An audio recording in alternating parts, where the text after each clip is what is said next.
Gold, trusted gold buyers. మీరు తాకట్టు పెట్టిన బంగారాన్ని విడిపించి ఈ రోజు ఉన్న మార్కెట్ ధరకు కొనబడను.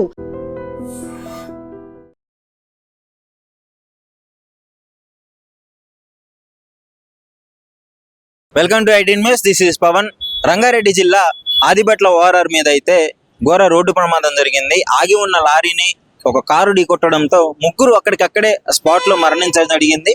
మరో వ్యక్తి చికిత్స పొందుతూ చనిపోవడం జరిగింది. సో వీళ్ళందరూ గ్రీన్ వ్యాలీ రిసార్ట్ లో పనిచేస్తున్న వ్యక్తులుగా పోలీస్ వాళ్ళు అయితే గుర్తించడం జరిగింది.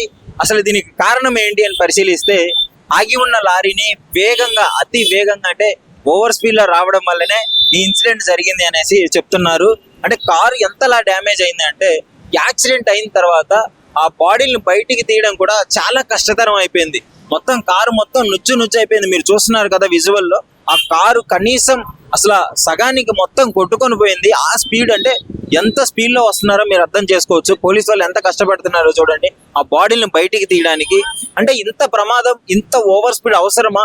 ఎంత హైవే అయినా సరే, ఎంత ఏదైనా సరే మన లిమిట్స్ లో మనం వెళ్ళాలి. ఎందుకంటే ఒక మనిషి చనిపోయాడంటే వాళ్ళ ఫ్యామిలీ మొత్తం రోడ్డు మీద పడ్డట్టే. సో అదే విధంగా వాళ్ళ సంపాదన మొత్తం ఆ ఫ్యామిలీ మీద ఆధారపడి ఉంటుంది. అలాంటిది వీళ్ళు చనిపోవడం వల్ల ఫ్యామిలీకి ఆధారం పోతుంది. సో ఏంటి ఇప్పుడు వాళ్ళు అనేక ఇబ్బందులు పడాలి. ముఖ్యంగా వీళ్ళకైనా రిస్కే కదా. ఇప్పుడు వాళ్ళు కనీసం ఒక లిమిట్ స్పీడ్ లో వచ్చి ఉంటే అట్లీస్ట్ వాళ్ళు హాస్పిటల్ అయినా వాళ్ళ ప్రాణాలు దక్కించుకోగలిగారు. నిజంగా ప్రస్తుతం ఉన్నటువంటి సమాజం దేనికి ప్రయారిటీ ఇస్తుంది? ఆర్థిక సంబంధాల చుట్టూ మాత్రమే తిరుగుతుంది. మళ్ళీ ఎన్నికలంగానే చాలా విరక్తి కలుగుతాను.